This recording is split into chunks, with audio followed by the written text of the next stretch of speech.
Welcome back everyone. Quickly, let's continue our discussion on CSS box sizing property. I just want to show you one cool trick you should know about this. You can check every tutorial concerning this in our CSS clear or CSS float playlist to be able to follow easy.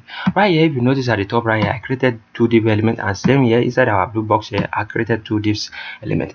I want to show you our code. Here is our code. Let me show you the CSS out of it, because that is the one we are controlling. As you can see right here, we are having inside the box, we are having the container controlled by the overflow property, and right here, if you notice, the boxes, they are controlled by this float left. If you comment out this float left property, you are going to see what will happen to our document now. Can you see? But if just imagine if you don't use this float left, and let's comment out this box sizing also. Let's see what will happen. Let's reload our document, and let's comment out this box sizing property again also. Let's see what will happen now.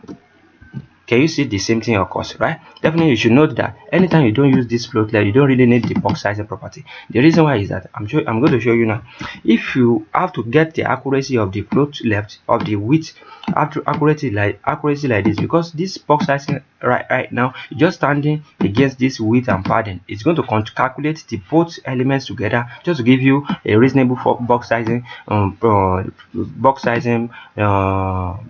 size. As you can see, this float left right here, once you are using this float left property, make sure you use this box sizing border box, because if you don't use it, it can destroy your document. Let's comment out the both at once now. Let's see what will happen.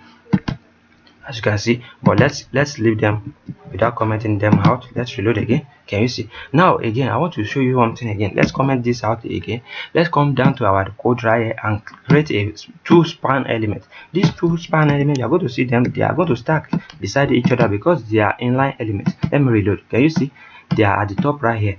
The testing the two div elements right here, because as you can see, this first one is testing, this second one is they are standing beside each other because they are both inline element. But because this one is inside div element, which is the box the block line element, that's why they are not stacked beside each other, as you can see. So I want to show you the CSS aspect of it. As you can see, this one now, let's say for instance we give, as you can see, the side we gave this one now the one of span element. So let's now say for instance we want the box sizing, the div element also to stay beside each other. Then that's when we need to use the float.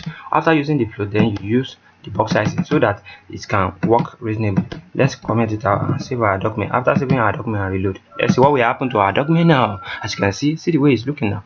Everything is looking like inline element. That's one thing I want you to know. So if you don't use the float left property, I don't really think you need this box sizing. And if you want to use this box sizing or border box, you should know that it will calculate the width, height, and the padding together and give you something turn it to one term something, so I'll give you something nice in box sizing level. So if that you don't use the float left, or you use it, if you use this box sizing, you know that it will calculate every width, height, padding, and turn it to one thing and give you something nice answer and give you one reasonable answer. That's all.